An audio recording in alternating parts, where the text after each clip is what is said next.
చంద్రబాబు నాయుడు, పవన్ కళ్యాణ్ ఈ రాష్ట్ర ఎన్డీఏ ప్రభుత్వం తీసుకొచ్చిన రాజ్యాంగ వ్యతిరేకమైన ఎస్సీల వర్గీకరణ జర్మలేరు ఈ విధానాన్ని అమలుపరచాలని ప్రభుత్వం నియమించిన ముఖ్యమంత్రి అయితే ఈ ఏకసభ్య కమిషన్ రాజీవ్ గాంధీ కమిషన్ వ్యతిరేకంగా పోరాటం చేస్తున్నాం. ఈ పోరాటంలో భాగంగానే రాష్ట్రం అంతా ఈ వర్గీకరణ వ్యతిరేకంగా ఒక సామాజిక రాజకీయ పోరాటాన్ని నిర్వహిస్తున్నాం.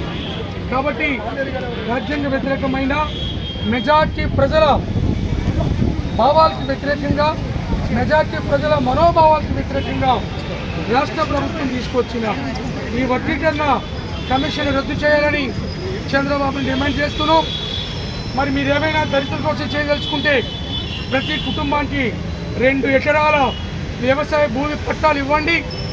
ఈ 2 ఎకరాల వ్యవసాయ భూమి పట్టాలు ఇస్తే మీరు దళితుల మన్నలు పొందని తప్ప దళితుల యొక్క భవిష్యత్తుని దెబ్బతీసే ఈ విధమైన వర్గీకరణ అంశాన్ని తీసుకుంటే ఇదే మీ చివరి ప్రభుత్వం.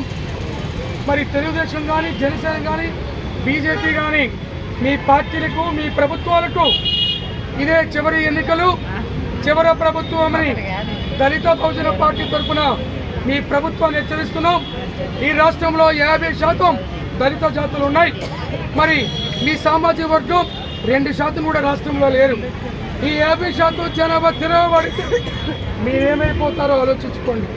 రాజకీయంగా తిరగబడితే మీరు ఎక్కడ పోతారో ఆలోచించుకోండి.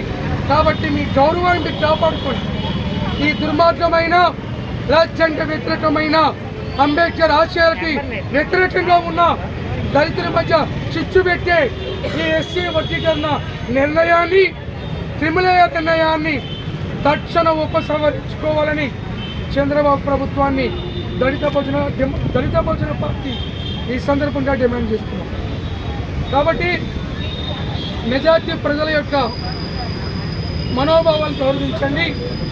మెజార్టీ ప్రజల యొక్క రాజ్యాంగ హక్కుల్ని అమలుపరచడానికి మీ ప్రభుత్వం కృషి చేయండి. అప్పుడు మీకు దళిత సమాజం మీకు అభినందనలు తెలియజేస్తుంది.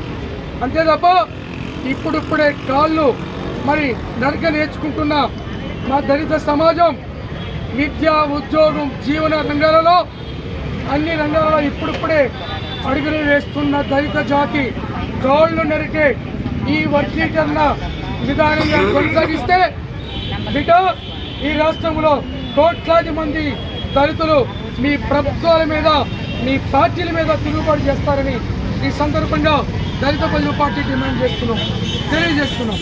జై భీమ్, జై అంబేద్కర్.